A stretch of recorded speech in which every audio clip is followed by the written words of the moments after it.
You're listening to Around Comics.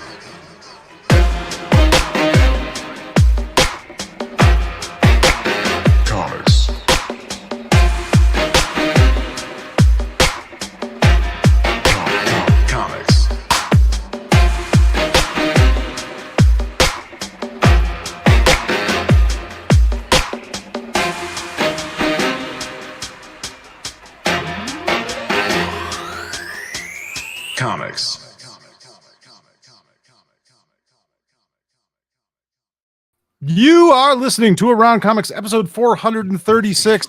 I am Brian Salazar. With me, as always, is Thomas Caters. How are you, Tom? Hey, I'm here. I'm on time. And that no good bastard Chris is not here, but we have fired. Yeah, we got rid of Chris. He's done. He's done. He may come back. And I'm the replacement. We found a very mustachioed replacement, a handsome gentleman from the South. Yes. An old friend of the program. He hasn't been on in a while, but you may remember him from quite a while ago. Maybe 10 years ago, a decade ago. His name is Braxton Harrison, the coolest name in both Georgia and comics. Now, we can officially say you are a comic book creator. And that's sort of why you're here today, to talk a little bit about your new webcomic, Furious in Fever City. Fever City, yeah. Oh wow! Thanks for bringing it up. Listen, that's just a hobby. We're pros. Just a hobby. Yeah. Well, that's why I wanted to have you on, though, because I've, on a personal level, like I've been watching you create comics for a while now. Like we've talked, and you've shown me your art. I've seen your art evolve for years now as you've been working on various things, and we've always stayed in contact, and I've seen that evolve. So when you put this out, I definitely I made it a point to getting you on the show because I wanted to get you some exposure and have you on and talk about it. But of course, you're here because you're Braxton and you're our friend, but selfishly, I wanted to make sure you came on. Well, I appreciate the signal boost. But yeah, I've always been doodling and writing and doing all kinds of stuff. And the publishing side, I don't know very much about. I don't have a lot of interest or time. So, the way the internet and everything is now, you can just put stuff out, you got Substack, which is, I really don't think it's the best for comics, but I'm trying it out anyway. And, Patreon, you don't have to do either or. You can just do both. So I'm just putting something on there. There's no rules. There's no rules. Do what you want to do. No one can stop you. As this podcast proves, is that you can just keep doing something. There's no way. Forever. No one can stop you from doing it. Yeah. Unless the you're podcast police have not troubled you guys. Not so far. Yeah. I don't think we're making enough noise.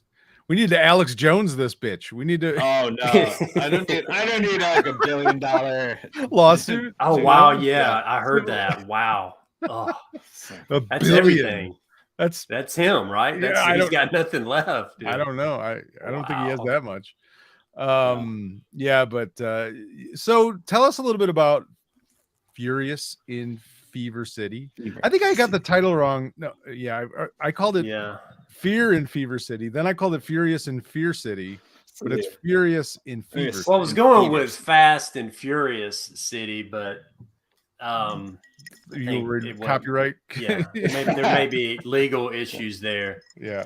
No, basically, all it is just, I take inspirations from Death Wish movies, from RoboCop, from The Wraith. Remember The Wraith, that 80s movie with Charlie Sheen? Like, you name an 80s property or even an 80s TV show, and I try to incorporate some sort of analog in it. And I don't know, it's just fun to draw, and I've come up with kind of a real dumbed down art style, I think. Which is one thing I've learned, is not to labor too long over your art. It just, just draw it and be done with it. If I can't draw it in 45 minutes, I don't want to draw it. I don't know, there's something to that. There's something to that, Yeah. you know, like, you know, I think a lot of times in creative endeavors, people think that it's like you have to grind at it forever, every individual thing to like make it perfect. And I think sometimes you're better served like just doing it rather than trying to like, you know, I mean, you're carve like a chasing marble statue. Yeah, you know. Yeah, right. You're chasing your inspiration, you know, and if it takes you 3 sessions of, all right, let me work on this one thing again, then, you know, you're out of your inspiration. So, well, personally, it's gonna look junky. I've been there's 2 guys that have pissed me off more in this world than maybe any other, and it's you and Ryan Stegman, because like I remember when Ryan you know, like when I first met him, he was pretty early on in his comic book career and already a, you know, really good artist, and then he exploded and he's huge now. But like he had no interest in drawing comics until he was in his 20s, and then it just like he had like I think he has like a literature degree or something, like was never really an artist, or at least not, you know, in a serious way. And then just kind of decided to be a comic book artist, and now is arguably one of the biggest in the world. It's like a Gene Hackman story, you know, where he started acting in his 40s or something, I think. No, really? I think so. No. I think he was an older guy, maybe late 30s. Oh my goodness. That's crazy. I don't know. How old was he when he did Bonnie and Clyde? Because I think that was pretty early on. He was probably a little older. I always thought The French Connection was his first one. Oh no, he was in Bonnie and Clyde. That was his first big role. He had done some theater stuff before that. And then I think he was doing mostly theater stuff. And then Beatty brought him in for Bonnie and Clyde. He's one that's going to tear me up when he leaves. He's in his 90s now. He'll never leave us. Is he really? Don't even say it. Maybe late 80s. I remember. I love Gene Hackman. The famous story about Gene Hackman I've heard multiple times now of like, you know, because he's made some amazing movies and he's made some pretty shitty, awful movies. Not many, but he has. And like somebody had said that like they were met him or at a wedding with him or something, as the story goes. And they're sort of like at some point there's like, Gene, what's up with XYZ movie? You know, what, you're this amazing actor. Why would you make? And he's like, yeah, well, I got divorced. It's like I had to pay some bills, man. That's like, just what you want to ask an actor is why would to the wall on their. Yeah. Well, that's why I preface it by saying I don't know. You know, it's an infamous story. Whether or not it's true, I have no idea. But it's a good story. I would want to engage with Gene Hackman just so he'd yell at me in that. Yeah, Gene Hackman. Pitch. Yeah. I mean, he infamously like yelled at Wes Anderson the whole way through Royal Tenenbaums. Really? Oh. Yeah. Oh like, man, I love that's maybe my favorite Wes Anderson film too. And I mean, he's amazing and he's great. I guess they did not get along. That's interesting. On set. That's got to be one of his last movies. According to Nick Lindsay on our YouTube channel, he says Hackman retired after the Will Smith Enemy of the State by Tony Scott. Oh, that's the way to go out, man. Wow. Yeah. Enemy of the State. Yeah. The not official sequel to The Conversation. Really? Did not know that. Non-official sequel to The Conversation. Unofficial. You should get movies like, what kind of genre would those be in, and do like 5 of those for espionage, maybe, or top 5 unofficial sequels. Top 5 weird sequels. Top 5 weird sequels. Yeah. Like that, Highlander 2. Top 5 worst sequels. That would be a good one. Top 5 worst sequels of all time. Or that weird James Bond movie where Sean Connery comes back. It's like produced by the non-regular. Yeah. Like it's like, or like, was that Casino Royale? Because there's like 5 Bonds. Kim Basinger was in it. Yeah, you could always early 80s. Okay. And you could see the hairs in Sean Connery's ear. He's already getting old, and like Yeah. if you look at the movie, you could see his ear hairs. Well, Casino Royale's have you guys seen that movie? That's a Bond. We watched it last night. Yeah. Not the Original one. Right? The original one from the 70s. Oh no. Yeah, Haven't the seen it. original one from the 60s or 70s. And it's I think 60s. Yeah. Is it 60s? Could be, yeah. Yeah. No, it was an unofficial Bond movie. It was called Casino Royale. It was loosely based on the book, but it's a comedy essentially. Yeah. And it's a wacky. There's like 5 James Bonds in it, but like I want to say Roger Moore makes an appearance in it. I can't remember now. It's been a while since I've seen it, but it's worth a watch, especially if you're a Bond fan. It came out in 1967. Peter Sellers. Yes, Joe Galuzik. Peter Sellers is James Bond. And it's a parody. Yeah. I mean, it's weird because it's like, wow. I'm trying to think of another thing where the first movie is like a parody of a thing. It's strange, right? Because Bond movies became the cliche, every cliche of like spy movies, but the first Bond movie is like a parody of like spy stories. Yeah, First 60s Bond? Yeah. spy. The Casino Royale being sort of like a comedy and kind of like a riff on spy movies, but then James Bond goes on to become like the cliche. The Roger every Moore. like spy, Moonraker, and every spy movie cliche, is born now of James Bond. It's the seed where the mighty oak was grown from, as Chris would say. So you said your art style stupid. Was that the exact stupid in a good way? It's dumb. Did it take you a long time to make it that stupid? It took the dumbing down was the stripping down was maybe 10 years worth of no, this isn't stupid enough. I need to go stupider and stupider. Well, I mean, I discovered that I cannot color, by the way. I cannot color. It's its own skill, man. It's its own. Yeah. That's why they hire other professionals to do it. Because yeah. It's definitely it's not easy. Yeah. Yeah, so this is pretty dumb. This is like dumb looking. This is pretty dumb looking. Yeah. Wow. Yeah.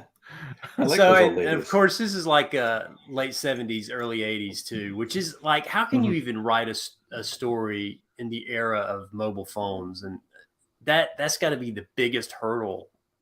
Have you ever noticed? I mean, the most like even stuff done today, it's like unless it's part of the plot, like they try. It's because it's a pain in the ass. Yeah, like how do you do a You mystery? just call the thriller? cops. Call the cops. Call someone. You have a phone, a camera on you at all times. Yeah. Yeah. It's weird. Yeah. It's also really boring to look at someone use their phone. Like it's not interesting in life. It's like let alone boring. Yeah. Oh no, and he says that right when the guy's got a phone in his hand.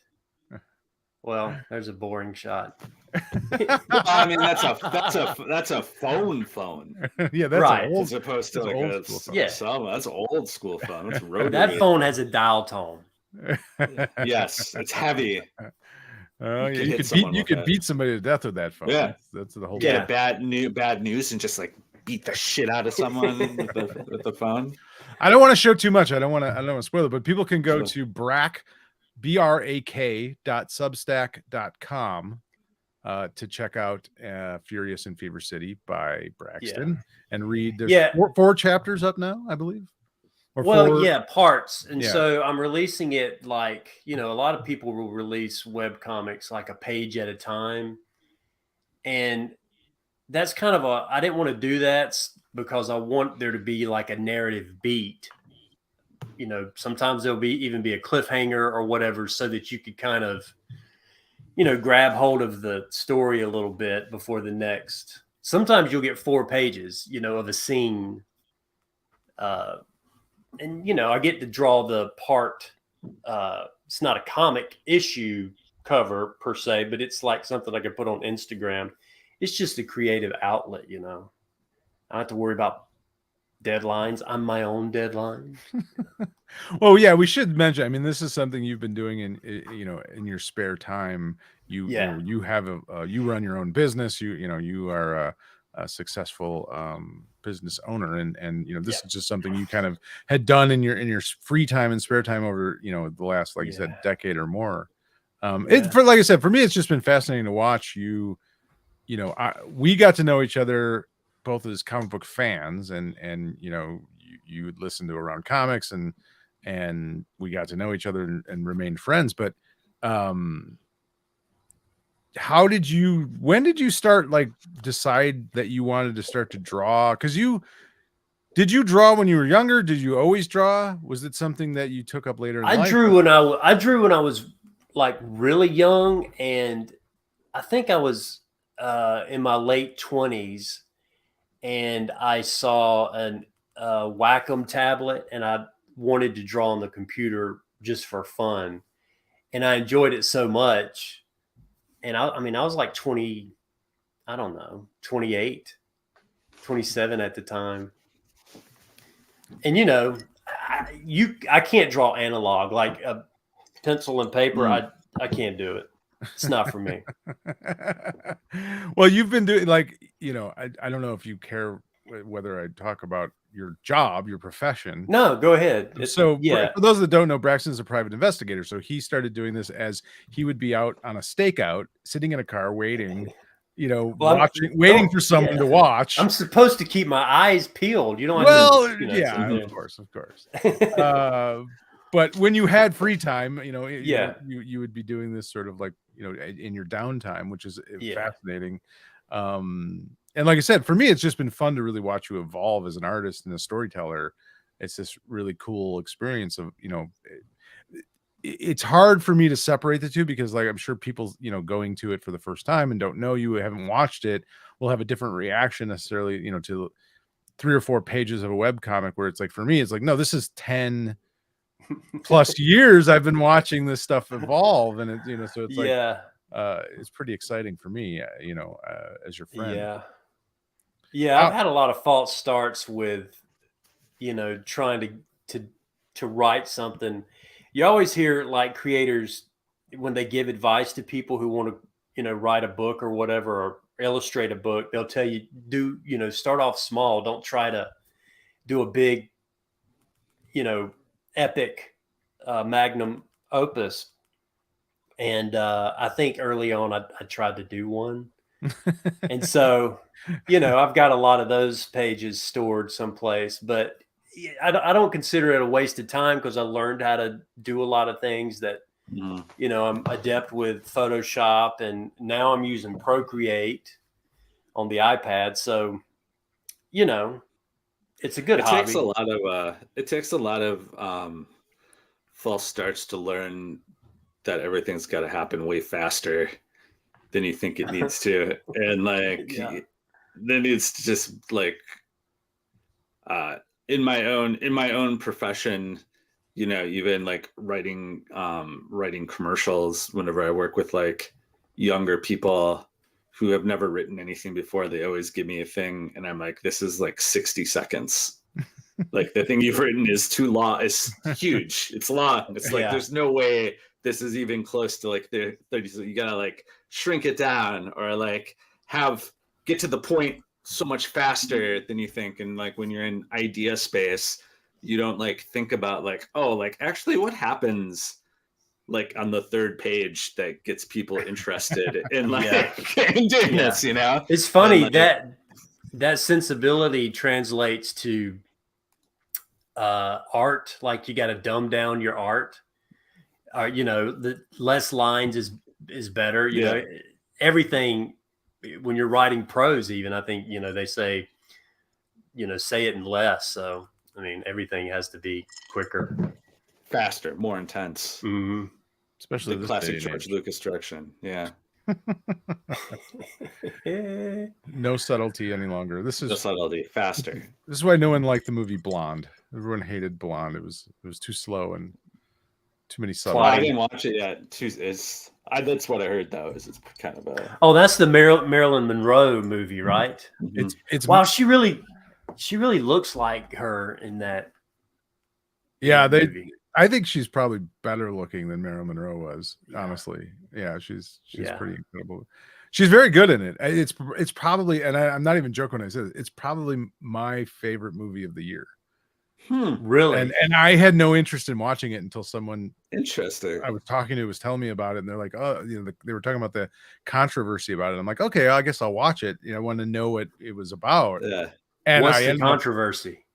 well, the controversy is mostly about how the movie is a fictionalized version of Marilyn Monroe's life. It's based on a book by a woman whose name I'm not going to remember, a Pulitzer Prize winning author. Yeah. She wrote this book years and years ago, decades ago, and it's a fictionalized tale about Marilyn Monroe. It's somewhat true to life, but it's very much her own spin on it, and it's sort of a metaphor for a lot of things, fame and different things that she sort of extrapolated from Marilyn Monroe and the mythology of Marilyn Monroe. And it's a very sort of dense kind of work. And the movie tries to do the same thing, and I think it does a really good job in some ways. But the controversy is basically because there's, you know, the way they sort of portray her is mostly through her tragedy, and mostly through, and even like tragedy that didn't exist, like made, you know, fictionalized tragedy of, you know, in the film, like they show her having, I think, 3 abortions. And Wow. there's a lot of metaphor in it though, and there's a lot of like, you know, it really drives home like the idea of her daddy issues, and like, you know, why she was always with older men, and why that sort of drove her to some of the things that she did. But the film is, you know, I think people were expecting like a typical, you know, biography out of it, and it's not that at all. It's not, you know, it's not Ray. It's not, you know, the Ray Charles movie where it's like sort of Right. It's not supposed to be like a no, this happened and no, this is that, yeah, like, yeah. And so if you take it like that, like then, you know, it's like, well, this is a big line. It's like, well, yeah, it's not. And they never pretended that this was like the definitive life story of Marilyn Monroe. It's more of a fable about, you know, using her as sort of a metaphor for a lot of her different mythos. things. Yeah, but I was fascinated by it, and you know, I think I would say I was a fan of Marilyn Monroe, but I'm a fan of her mythos as much as anything, like her place in Hollywood. Her mythos is just basically a breeze blowing up and her having to get her skirt down. That's well, that's in the film, but yeah, no, but yeah, so people, I take I that don't know. back. That's not true. No, It's it's a not. horrible thing to say. Yeah. So you guys aren't watching like Dahmer, which that show is sweeping. I haven't watched any of it. Funny enough, I do not want to sit there and watch I'm another not Dahmer. into the serial killer stuff. I'm not into the serial killer stuff. I don't know. I mean, like, maybe if it's fictional, I am, but I've said this before about like the true crime podcasts. I have a hard time like getting into it because I'm always just like, these are real people. Yeah. And like I can't like separate that out in my brain, you know? Like it gets toxic. You know, Yeah. Not like a moral judgment, but more of like I'm just always like, I don't know. well, that was I don't really want to see. Like I can't deny that I have a fascination with serial killers and that kind of film and media, but I like that one is different in the sense that it at least the first couple of episodes that I watched, you know, it's like it's portraying the actual murders, and that's this part was like, I'm not that interested in watching like a recreation of a serial killer murder people. Like I'm interested in like how maybe they were caught or how they were, you know, that kind of thing. Like I love the show Mindhunter on Netflix, where the actual like I don't need to see parts are like, like people are like salivating over the actor who's playing Jeffrey Dahmer, and it's like, dude, he's not supposed to, like, you're not supposed to. That's like he's a fucking. People are Rorschaching him. Right. Yeah. So I watched a couple episodes of it, but I haven't gone back. I'm not in any rush to go back to it. It's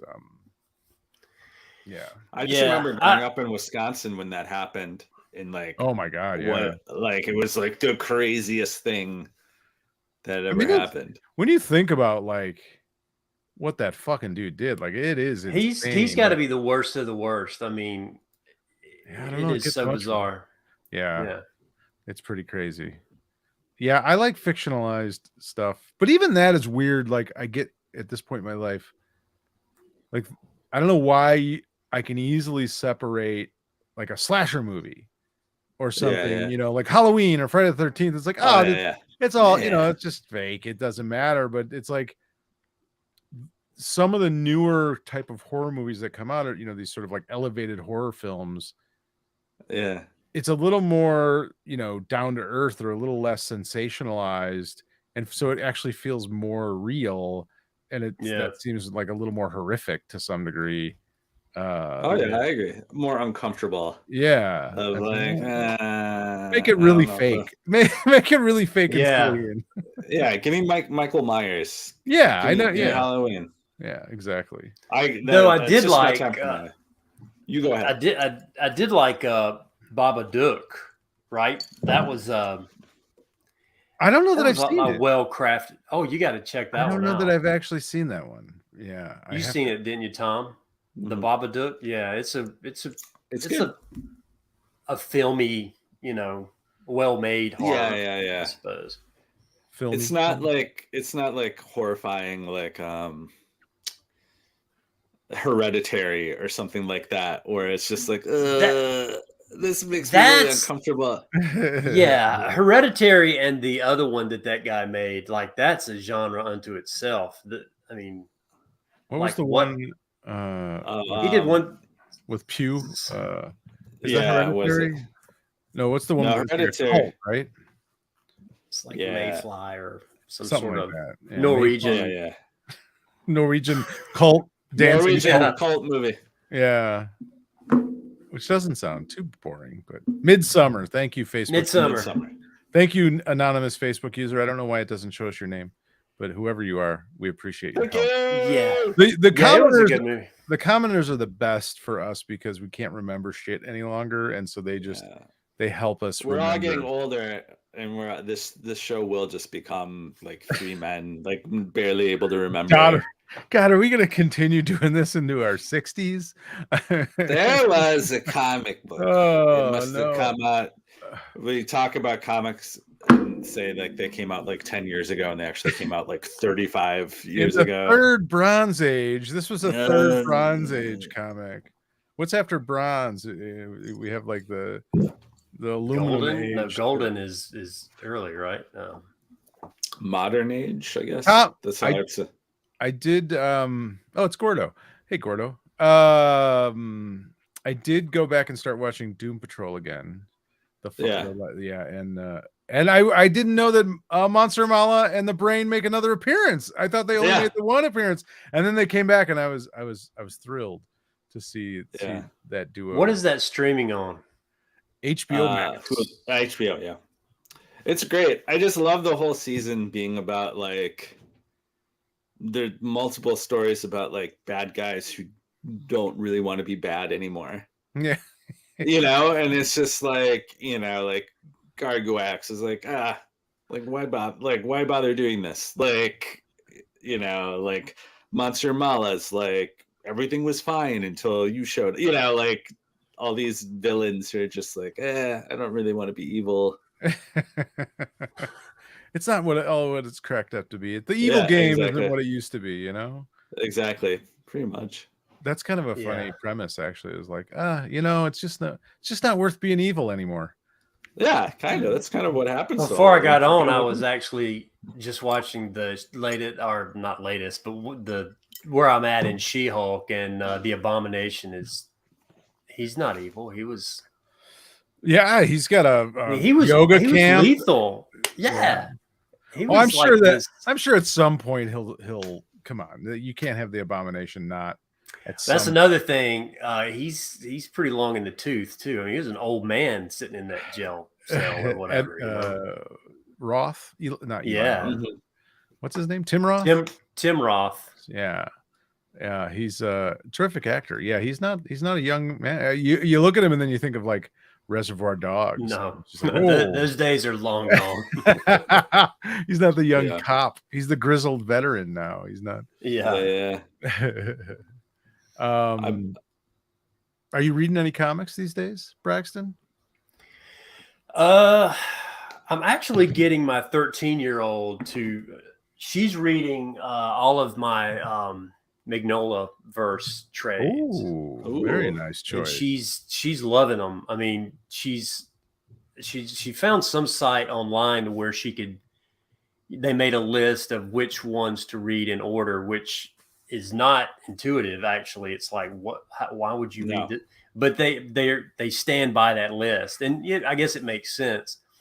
I did pull out Alan Moore's Swamp Thing for her to read, so she'll read it next. Nice. She likes the horror, the dark kind She of does. gothic stuff. Yeah. Nice. I kind of want to get her to check out Sandman, but I don't have any issues. Oh, well, you got a library card? HooplaDigital.com? Yeah. Hoopla Digital. I guess they would be at the library. Yeah, or you can get them digitally through Hoopla Digital, Wow. which is not a sponsor of the show, but might as well be because we talk about it all the time. But it's great. Yeah, it really great. is.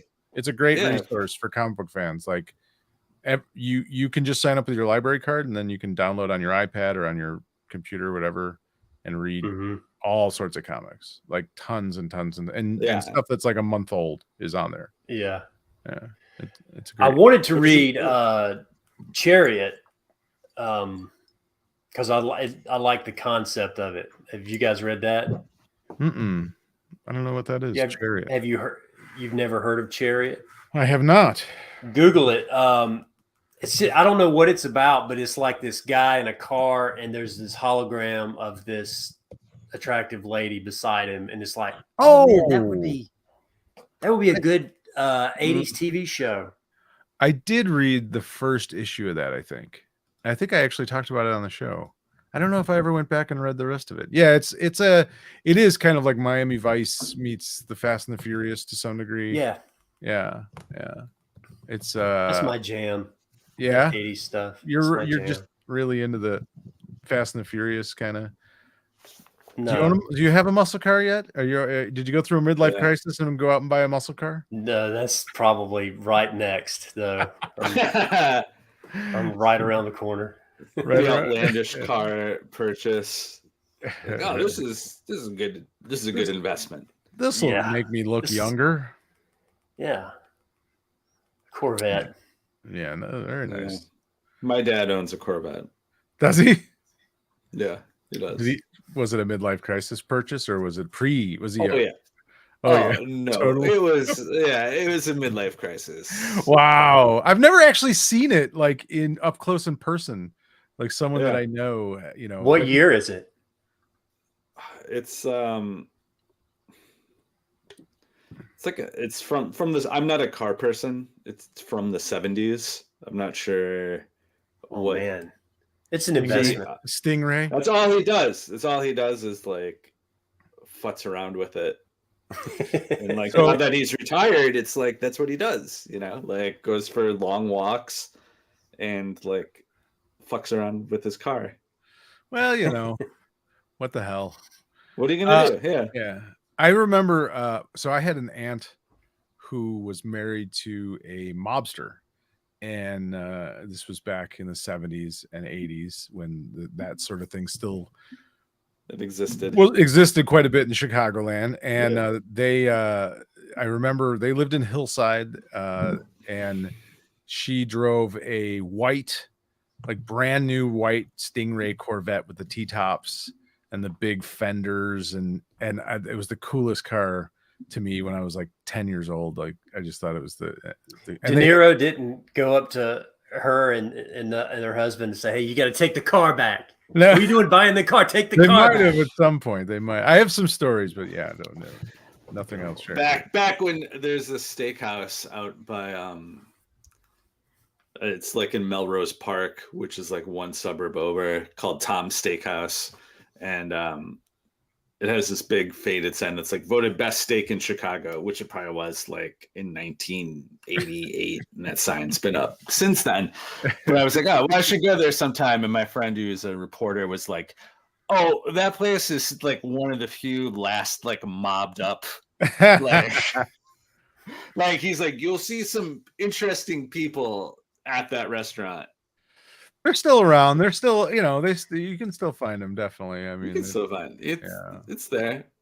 Chicago's best steak. The website still Chicago's best steak. Best steak. Yeah. I live close Down to here- Elmwood Park, and that's got some interesting stuff in Elmwood Park too. Down here we have the Dixie Mob. The Dixie Mob. Oh, Yeah. that's like Justified kind of Yeah. stuff. That's how I imagine when you say that. There's a podcast, and I think I recommended it to you, called In the Red Clay. And I urge everyone to check it out. It's really good. And it's about the Dixie Mob and the true story of this dude named, what's his name? Billy Sunday Burt. Billy Sunday Burt. Yeah. And just to listen to the guy's accent for that alone is his son is basically being interviewed. And I mean, it is just a treasure trove of this guy's stories about his dad, and just this guy. Just listening to him talk is the best, though. In the Red Clay. In the Red Clay, I think is the name of it. I have a friend of mine who is Italian, and his father was mob adjacent, I'll call it, but politically in the orbit. Yeah, and was in Chicago politics. So if you're in Chicago politics in the 70s and 80s, you were in the orbit. And it would be fascinating to go through all the stories if he felt comfortable talking about all the stuff that he sort of knew. Statute of limitations. It's probably safe to talk about. Yeah. They're all dead. Yeah, they are. A lot of them are now. That's for sure. A lot of them have died off. But yeah. I'm gonna have to go check out Tom's Steakhouse, though. I think that sounds kind of fascinating. Let's see what their lunch menu looks like. I mean, it's the best steak in Chicago, which it still says it is Chicago's best steak. I go to the Golden Steer if I'm going out to a steak. Oh, that's a good one. I've been there. I used to work over there. Yeah, like a classic. Yes, like nothing in that place has changed since like 1972. Like nothing from the people working there. Yeah, to like like everyone that's worked there looks like they've worked there for 50 years, and like it's got like mirrors on the walls. Good steak though. It's like a classic steakhouse. I love. Yeah. I love Bourbon cowboy kind of joint. Yeah. The Golden Steer. I have been there. Yes. Yeah. Tom's looks pretty good. I gotta say. I don't know. I'm thinking. Let's do it. Yeah, I think we should. You want to meet me out there? I'll meet you out there some night. Absolutely. I'll go have a steak with you, Tom. We'll have some steak and bourbon. Steak and bourbon at Tom's. Yeah, I'm down. I am down. You let me know when. Oh, I love a good steak dinner. Yes. French onion soup. Whew. What was the Braxton? I was going to ask you because when you mentioned the French onion soup in the Crocs, they still serve it in the little Crocs. That's such a 70s, 80s. I think we have some of those somewhere in a basement. In my basement, some Crocs. You got to serve French onion soup in bread, like that's in the way bread. to do it. Yeah, in a bread bowl. Kind of like a Panera deal, Yeah. The steakhouse, Golden Steer, comes out in the little crock. Yeah. It's got like the melted cheese on top, and the croutons are already in there. Yeah. It's just like, this is 1978. A nice Caesar salad with some fresh ground pepper on top. Yeah. Get that grinder out. Yes. It was really sad because there was this supper club in Green Bay that my wife and I used to go to whenever I'd be back in town, because I would just leave our kids with my parents and we'd go to Wally's Spot. And Wally's Spot had it was like a true supper club. Like you came in, you sat at the bar to drink, you ordered your food at the bar, and then when you were ready, you moved to your table and your food would be it was there? the one. That sounds awesome. That sounds awesome. A slow experience. Like, this is not about like turning your tables over as fast as possible. It was like, no, actually, you're gonna sit here and have like 3 brandy old fashions before you get to the salad bar. I'm gonna need a And cab. like, yeah, I've never been privy to a supper club. This is fascinating. yeah. I mean, they have like in the bar, there was like a guy playing like keyboards, and they have like the crudité. They have like my the goodness. vegetables. They had like a liver pate and like some What? crackers. Yeah, Oh I my mean, this God. place was like sounds- classic supper club, but it's gone now, so you can't go there. Oh, that's a shame. Yeah. That's a shame. It became a Popeyes. Yeah, in this day and age, it's hard to keep something slow open, I would imagine. Oh, that place was like, Yeah. I was like, the first time we went there, it was funny because it had been there since I was a kid, but I never that interested in going. And I was like, hey, let's go to Wally's Spot. And we went there, and it became like our like, we went on so many dates there because like it was free babysitting. We couldn't get that in Chicago. So it was like, that place sounds awesome. To Wally. I bet you could like rebrand that for today's day and age. Like, millennials would be down for a The supper. supper You club. just have to rebrand it as something, like There's a bunch in Chicago of like, but none of them, it's like having experienced the true Wisconsin supper club, like the weird Chicago cover versions by hipsters. right. Like they don't quite hit the same way. You're kind of like, Is a supper club the same as like a 14-course meal? Is that equivalent? Well, no, here's it's like a very it's like a very Wisconsin thing. It's like a very slow meal. Like, and there's probably like a salad bar involved, and like you're getting like fish fry or steaks or like prime rib, and that's like the type of fare, right? And you're getting, your potato and your soup and your salad. Yeah. And it'd be like a lazy Susan in the middle of the table, and like We're leaving Georgia. I can't leave Georgia fast enough. Right? That it's like- sounds It like, sounds just great. comforting. Like, just sounds terrific. I will say, and you go there for a long time. Like, it's a Yeah. long ass experience. Okay. Like, 3-4 hour. yeah, it was Well, like we having a few have drinks. something called family style, and there's this famous. Is it Maggiano's? You guys have a Maggiano's, and Mhm. they serve family styles. So you get like they'll keep coming with the appetizer portion of the meal until somebody taps out, and then they move to the entree, and you get several different entrees. It sounds kind of similar, but the supper club seems like and I was at one. food porn is what it is. Well, it's debauchery. like it's like you're going to someone's house for dinner, kind of thing. Like you're not just going out and eating and then going to a movie, or what I mean. This is your evening. Your evening is you go, like at times, have a few drinks, you're talking, and then you move over to dinner. You have a nice casual filling, sort of dinner, and maybe a couple of more drinks, and then Oh yeah, coffee definitely more and drinks. yeah, it's like You it's go an in a food experience. coma. Yeah, and then you finish up. They'll bring you a little orange sherbet. Oh, They do at Wally's Spot. Bring out like some classic oh yeah, orange sherbet. Vanilla It was a ice true cream. experience. Oh yeah. maybe some rice pudding. I could see that being a supper club favorite. Some rice pudding. Oh yeah. Yeah, now you're talking. Yeah, you're talking. Supper club.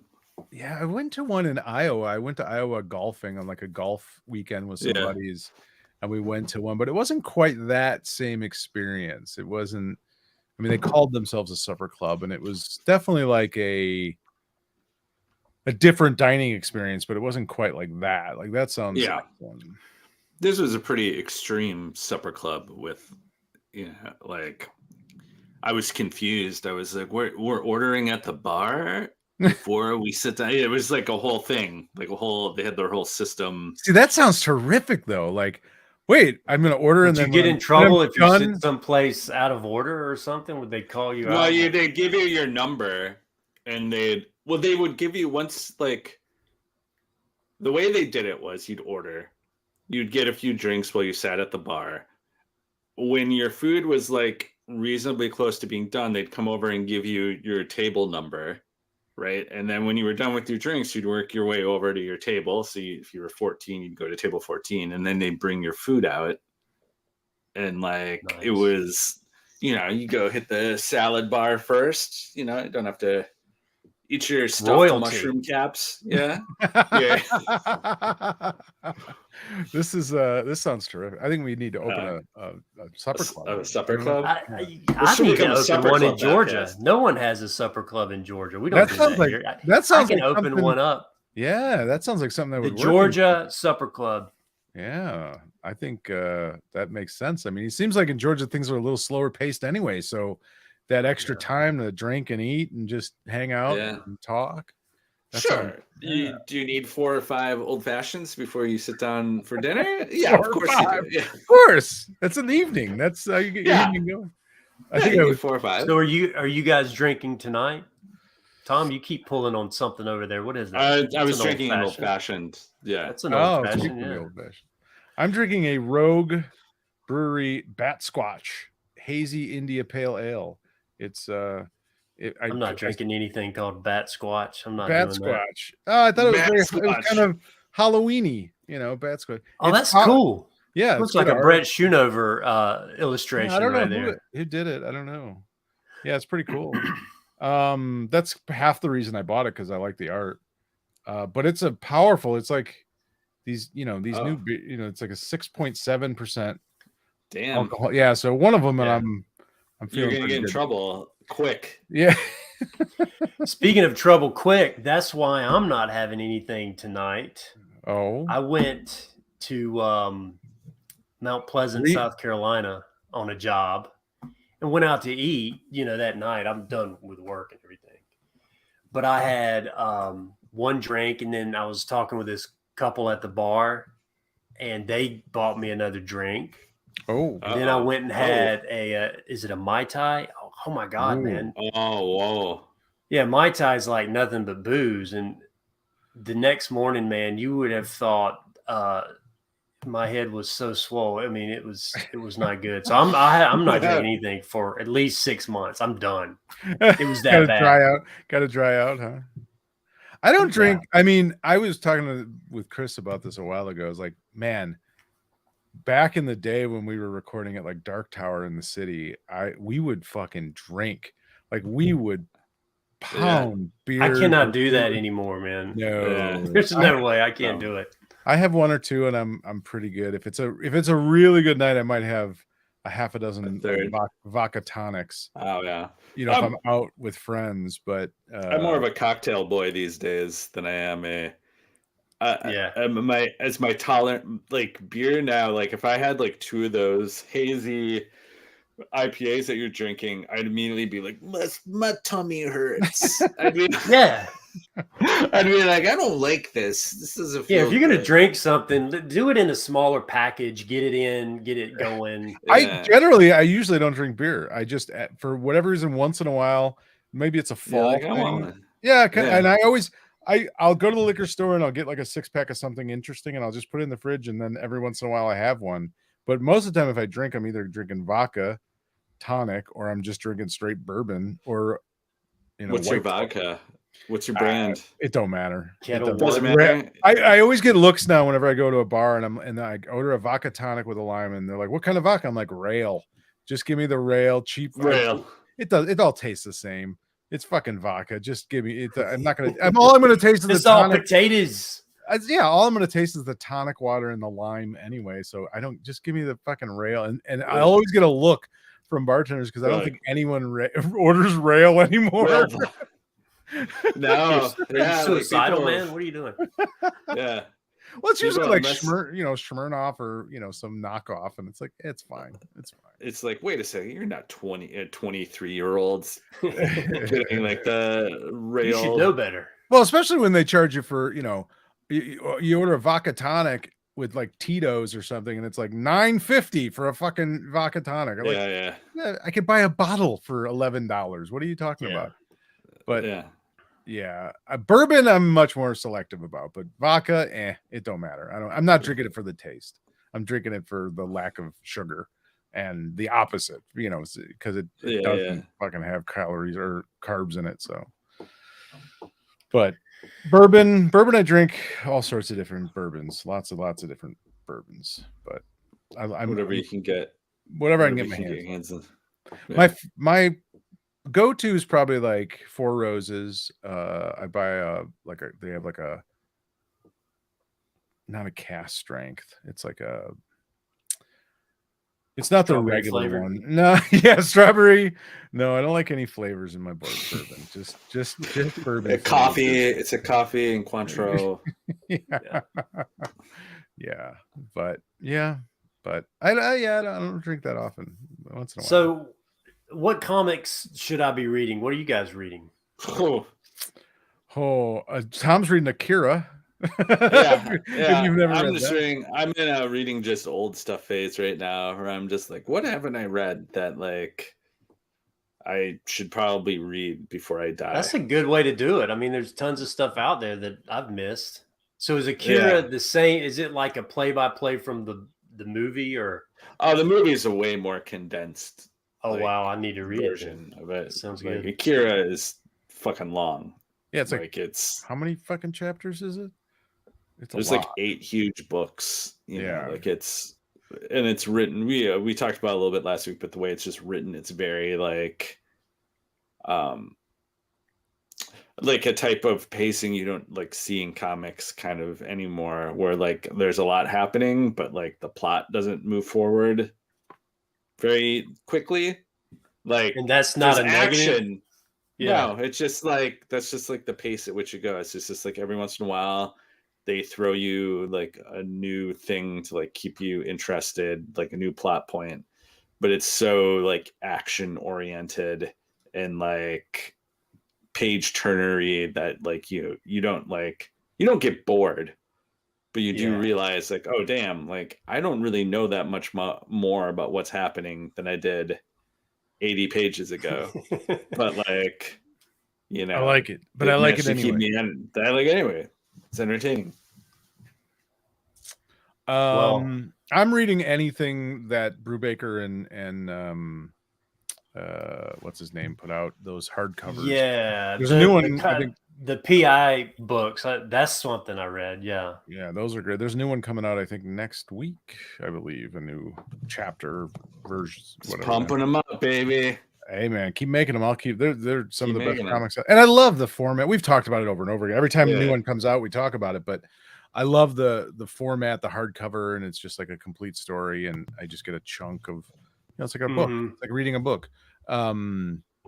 But as far as the stuff I'm really enjoying, like funny enough, the comic book, like the mainstream superhero comic I enjoy the most is World's Finest, because it feels like an old, like fun comic, and it's Batman and Superman and a bunch of their friends, and it's just like classic superhero comics, but modern, not it's not old.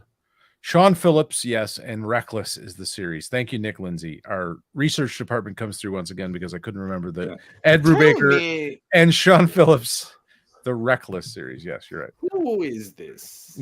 Yeah, they're our research department. They're terrific. I couldn't live without them. I can see the comments too. Yeah.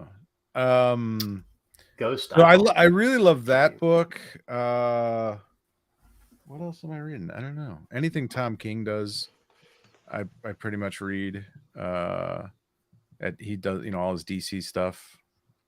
Although I didn't really dig I'm not a romance comic guy, and he just came out with like his romance comic through Image. A romance comic?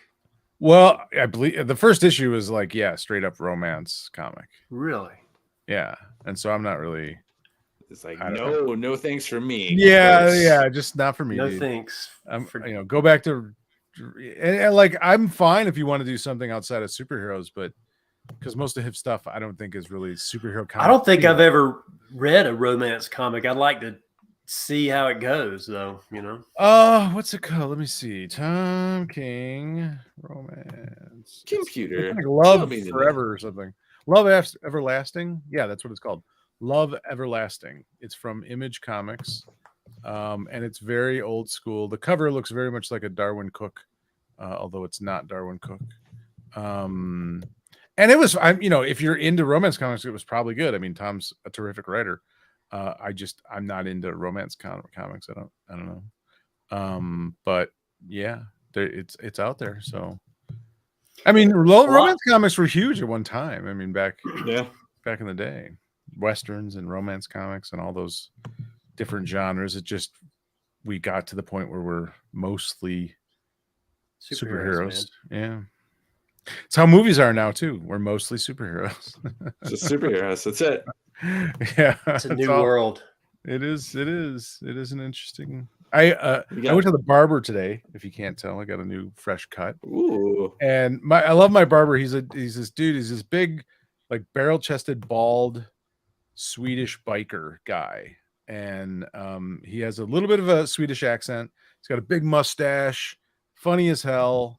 Very like open-minded guy, but I mean can also be, he's a little older than me, so he can be a little inappropriate, and he, it's his barber shop, so who the fuck's gonna tell him what to do, kind of a guy. And he has like multiple TVs in the place, and he's always playing music on them and like music videos, and usually it's blues stuff. But I walked in there today and he's like, yeah, and we were talking, and I noticed there's like nothing but like scantily clad women dancing to 80s.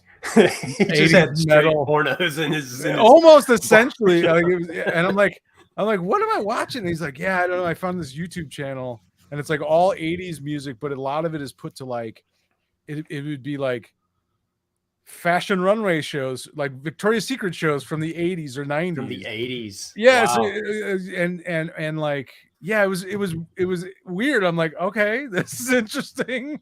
You're not going to see this ever. But it was like, I mean, one thing, like it was a fashion show, and I mean it was like Victoria's Secrets, but it was on CBS, and I mean I'm just watching. I'm like, yeah, you're not seeing that anymore. That's not happening on CBS. I don't think any longer. It was a different time. There needs to be like a retro TV. I guess.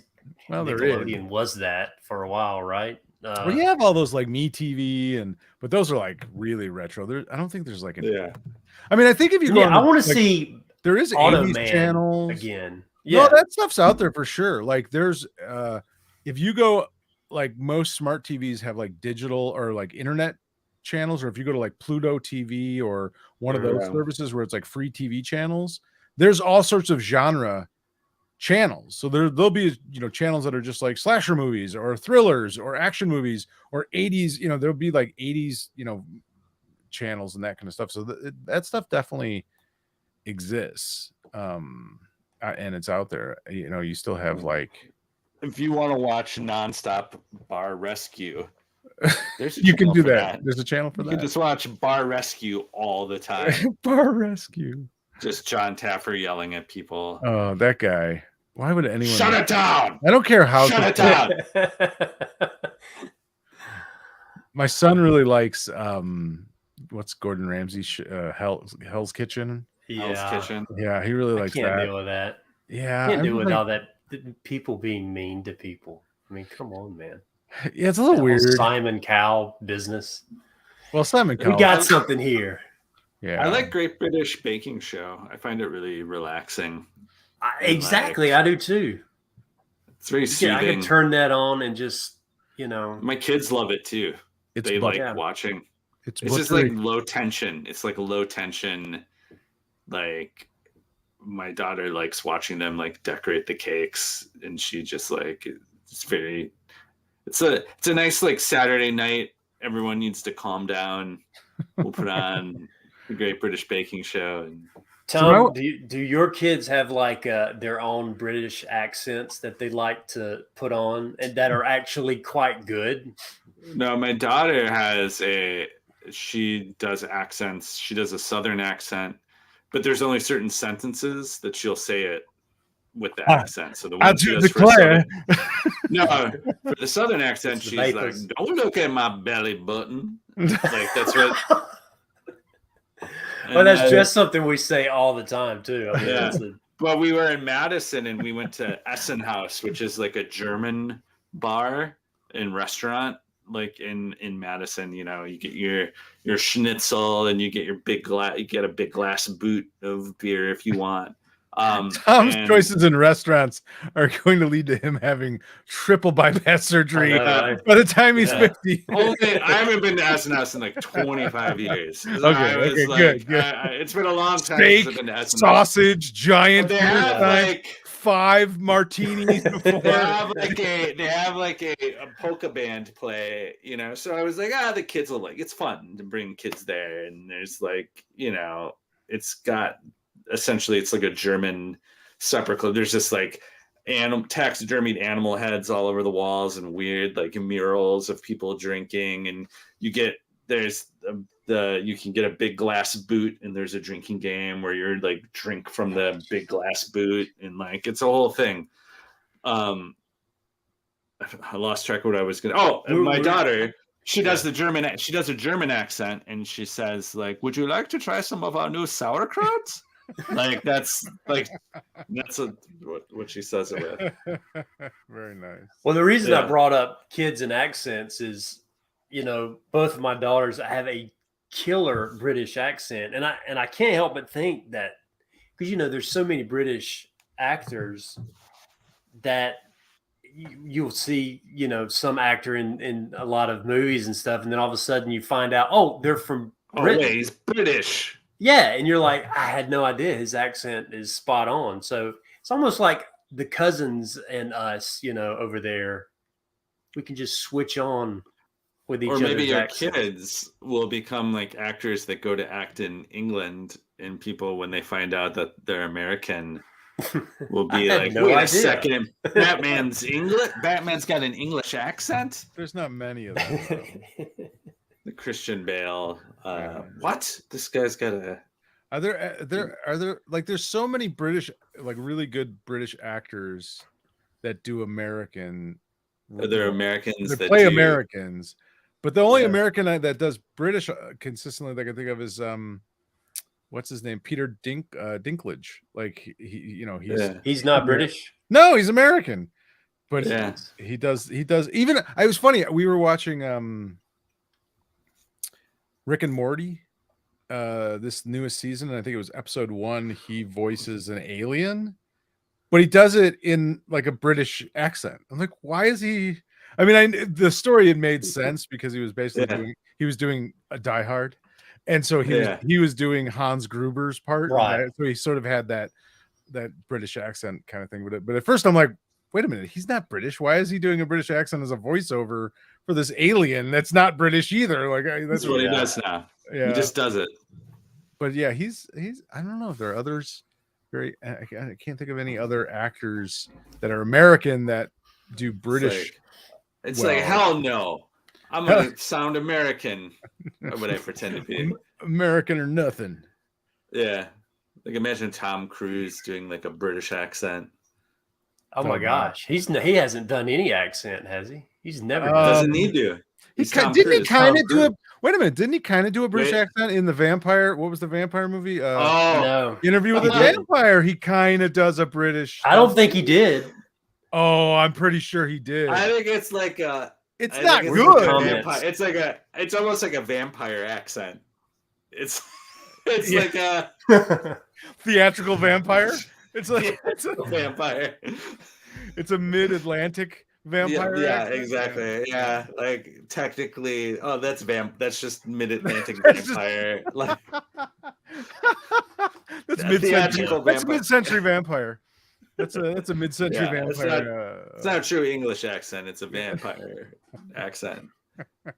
This is the second time I've talked about Interview with a Vampire in a week. Really? Well, the new show's coming out, so subliminally, it's probably, Yeah. I was talking about it with a coworker who is like, and that's like we were talking about like I read the book at some point. Like I think I did too. I did. Yeah. I read it twice. Yeah. It's a good book. Yeah. And like we were just talking about the movie, and I was like, yeah, I don't know. I was like, I can't say that I'm into vampires. So like for whatever reason, I guess that movie and book hit at a time when I was like, I'm in the mood for a vampire story. I'm kind of into vampires right now. It's funny the mileage that vampires have, you know. I mean, Yeah, Dracula, the original Dracula. I mean, you know what book I didn't read it. I actually listened to it on a long drive. The book that Hellraiser is based on. It's like a novella, Clive Barker. It was really good. Oh, It's on YouTube. did you watch Hellbound. the new Hellraiser? That's what prompted me to listen to the book. It was pretty good. I thought it was good. I have not watched it yet. I have not. The original Hellraiser movie like scared the shit out of me. I remember loving that movie, but I haven't watched it in forever. I don't know if we had a neighborhood kid that was all about that movie. To a weird. It's a fucked up movie. Now he's into bondage on OnlyFans. Yeah, probably. He may be. It's like one of those movies I saw like too young. Yeah. What the fuck? Like, what is this? Yeah. This isn't even like. It's not even like Freddy Krueger, which is just like dumb puns. Yeah, and like The Thing. John Carpenter's The Thing did that to me, and even RoboCop, the scene where the guy in the executive got, destroyed by Ed 209. That really messed me up as a kid. The only stuff that ever messed me up. I mean, I was into horror from a pretty early age, like preteen. I was way into like Universal monsters and monster movies, anything on Son of Svengoolie and Feature Creature and all that stuff. I watched everything.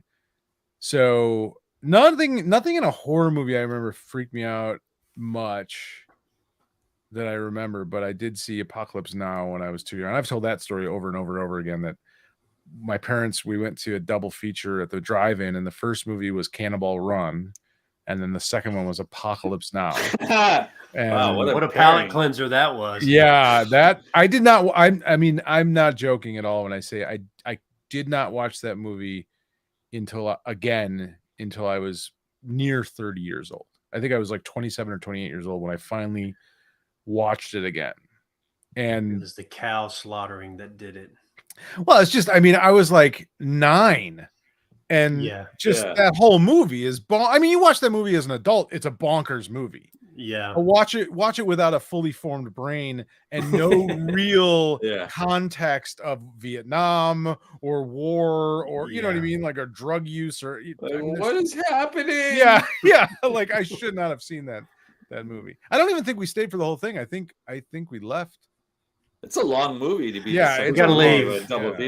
Sal's crying over here. Yeah, I was in the back weeping. Yeah. But then play. I remember the movie that fucked me up next, like the scene in a movie. It wasn't even the whole movie, but I remember the scene in God damn it, the war movie, Private Ryan, Saving Private Ryan. No, Saving Private Ryan. This is Worm. Worm, no, the war movie. Sorry, the Worm movie. Oh, Dune. Saving Private Dune fucked me up. Yeah, Saving Private Ryan, when they have like that hand-to-hand combat fight with a knife. Oh yeah, man. And then the guy just like slides it and he just can't stop him from. Yeah, that fucked me up. Like I could not watch that movie again for years after that. Like that fucked me up for whatever reason. Like the idea, I think that's why I do jujitsu now, because it's like I'm never gonna let someone, beat me in a fucking hand-to-hand, knife fight. But that jacked you up as an adult, huh? That jacked me up as an adult. That fucked me up. Like I could not watch that movie again. There's very few movies that have ever done that to me. There's a Coen Brothers movie that jacked me up as an adult. There's this. It was one of their earlier movies, and they buried. Maybe somebody from the comments can help. I don't know. They buried some guy alive in the movie, and it was a shallow grave, and he was pushing against the dirt, and you could hear him screaming under Body Simple? Is that Blood Simple? Blood Simple. That's Blood one Simple. of the early ones. Yeah. Yeah, that jacked me up. I do remember you can't that. be burying too. people. Yeah. I do remember that. Wasn't there a scene? Do you remember Frankie Goes to Hollywood? What was that movie that song came out of? Shit. Does anybody remember?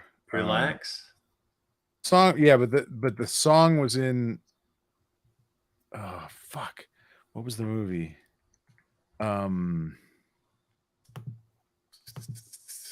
movie? Blah, blah, blah. No, not Major League 2. God damn it! Body Double. So Body Double is which was what I said. Body Double is what I was thinking of, not Blood Simple.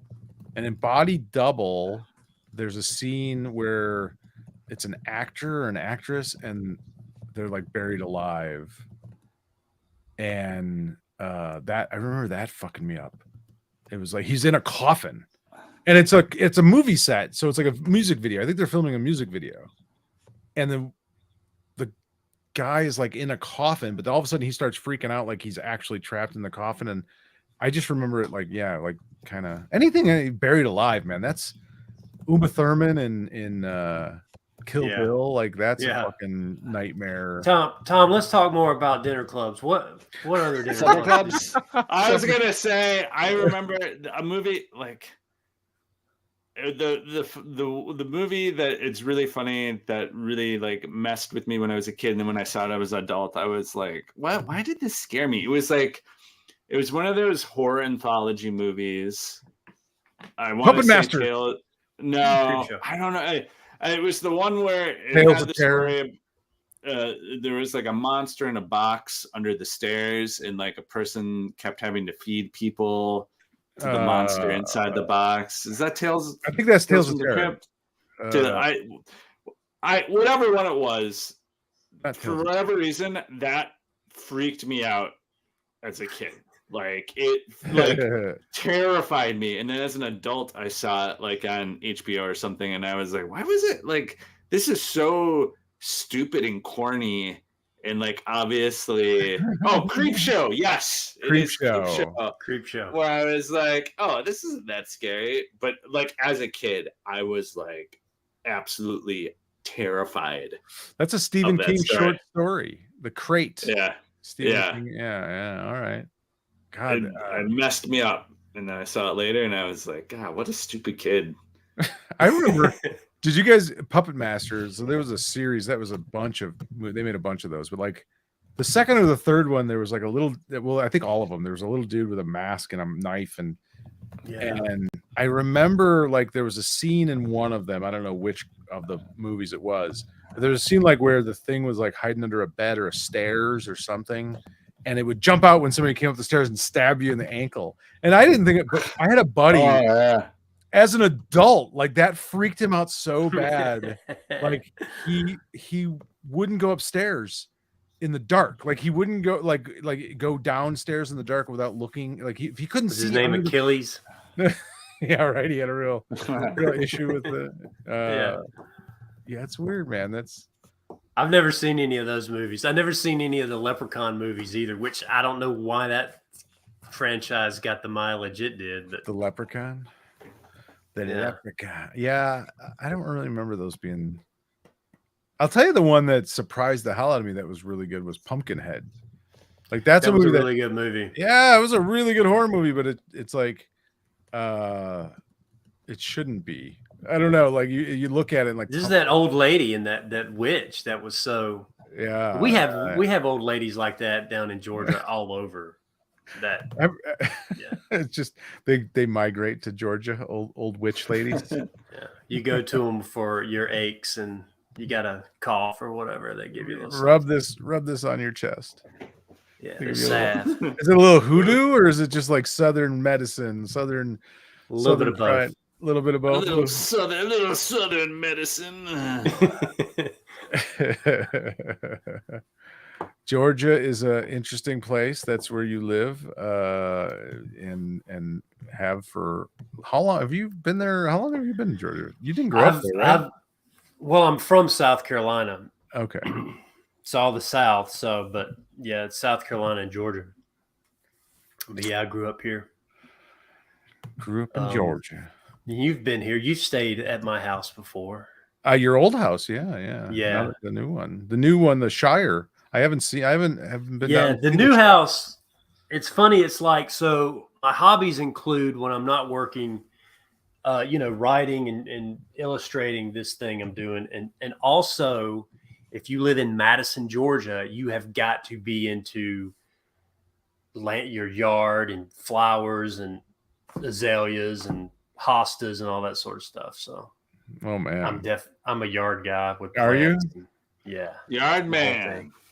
Yeah. that's something I do not enjoy. I do not have an affinity for it, and I do not enjoy it. I have two neighbors that spend, I would say, in the spring, summer, and fall months, as long as it's not snowing, they spend every day in their yard doing something for like hours at a It's time. good for you. Yeah.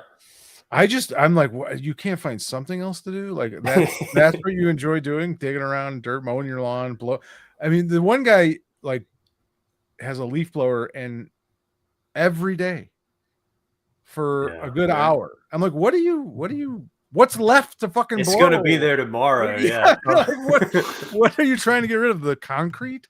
Like what? Yeah. At what point? He's just trying to blow himself away from his family. Essentially, Yeah, just like, that's- what Yeah, can I do? he wants to turn that blower around on himself, I believe. Yeah, just roll down the street, Yeah, off to a new life. That's probably Yeah. true. Probably true. No, it is therapeutic though. I mean, getting outside, Getting out there, getting your hands dirty, getting in the hands earth, dirty. getting your nails in. Yeah. See, I couldn't see myself doing jujitsu. Like, Oh, and my thing with taking, and I had opportunities when I was real little to take martial arts, but it's the same concern now as it was then, and that is someone's going to kick me in the junk. Oh, I got kicked in the junk about a week ago. The hardest I've ever Not been. doing it. You live, whatever. It's it's fine. I mean, you'll be okay. You'll be After. fine. Yeah, that's not the most painful thing that I've ever experienced in doing jujitsu. I mean, I wouldn't Wow. even. I mean, it's What not is even the most painful? the most painful thing I've ever experienced. Gouged eyes. No, popped rib. I've had Yeah. You I've told had me about that. Yeah, I had a rib twice. I've had this happen and what happens is, like, your floating rib down at the bottom of your rib cage, it ends up coming loose from the muscle, and then it folds under or over another rib. And no. that was, if I could never have that happen again, if you could promise me Oh god. that would never happen again, I would let you kick me in the balls. That's a serious tickle fight right there when that injury happens. Dude, it is so painful. The first time it happened, it was so miserable. I couldn't stand up, I couldn't sit down, I couldn't breathe. I was in so much pain. I didn't know what was going on. I was close to passing out. And it continued for hours until I figured out that I had to pop the rib back into place. And luckily, like, I was able to just sort of stretch and breathe, and it popped back into place. And the relief from that was like the greatest moment, of my life up to that time, just because it was just like, oh my God, it was 3 hours of not being, able to breathe, being in so much pain, and then pop, it was like gone. And it was just, so that's easily way more painful than getting kicked in the balls.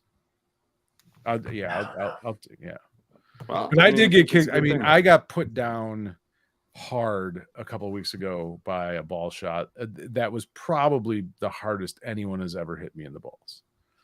It was accidental. I mean, it was purely accidental, but accidents happen. Well, now that That's we've why talked I'm not about in the pain. game, gentlemen.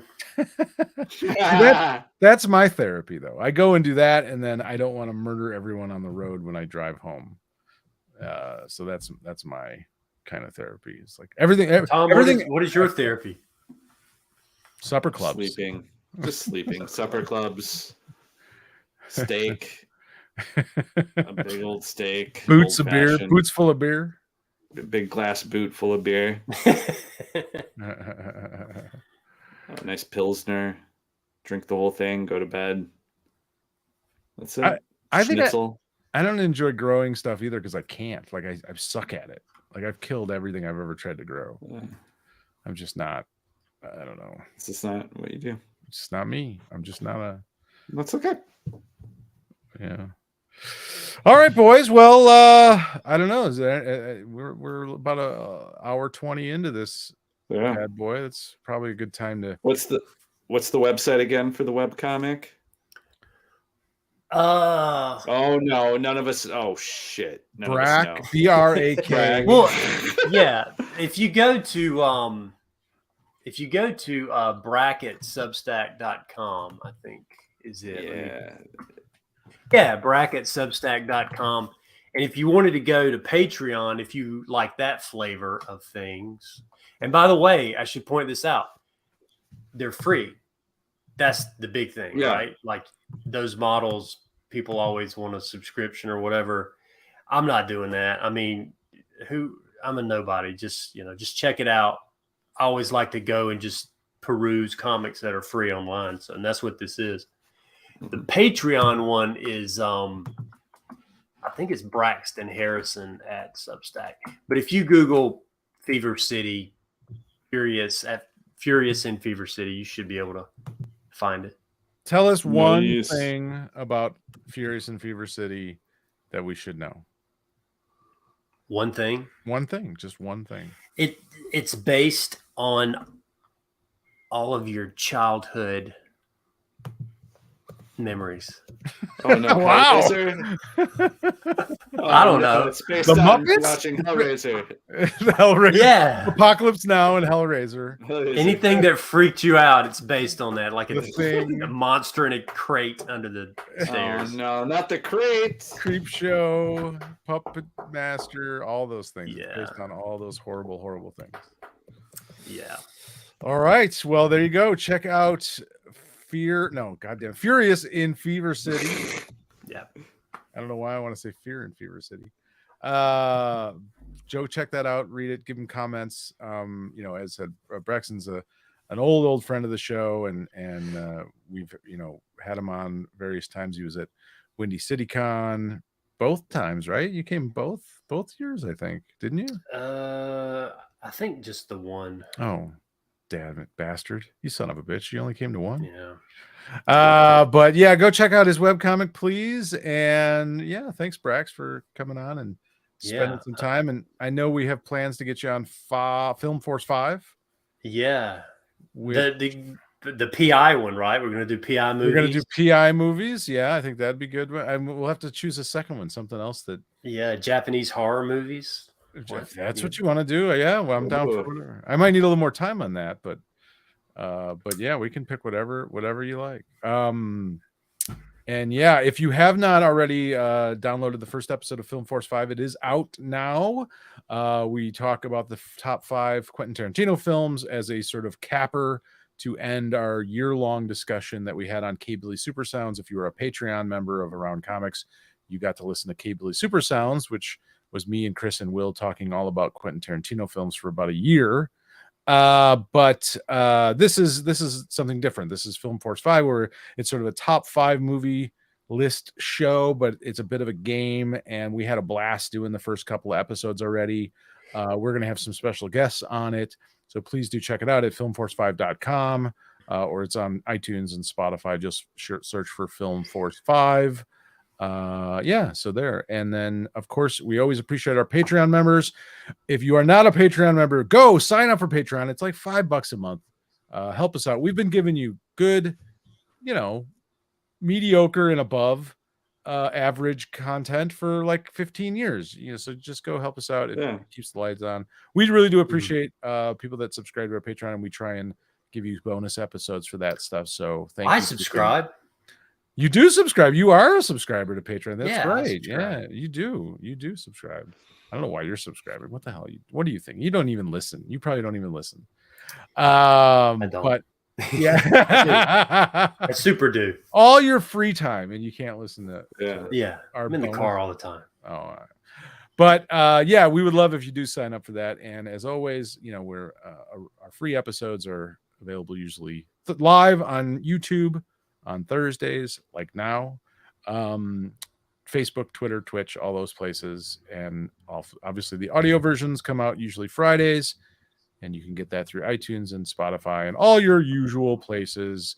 Rate and review us, subscribe. It really does make a difference for us to try and make this better. So thanks everybody for listening, and thank you Braxton for joining us, and thank you Tom for being Tom, and thank you the listeners. In the meantime, in between time. We'll be everywhere in and around comics. Good job. That might be the first time I've done that in like a decade. I always have to do the second part. Chris does the first part. Yeah. But, yeah, that was kind of fun. Good job, guys. Yeah. Oh wow. Thanks for having me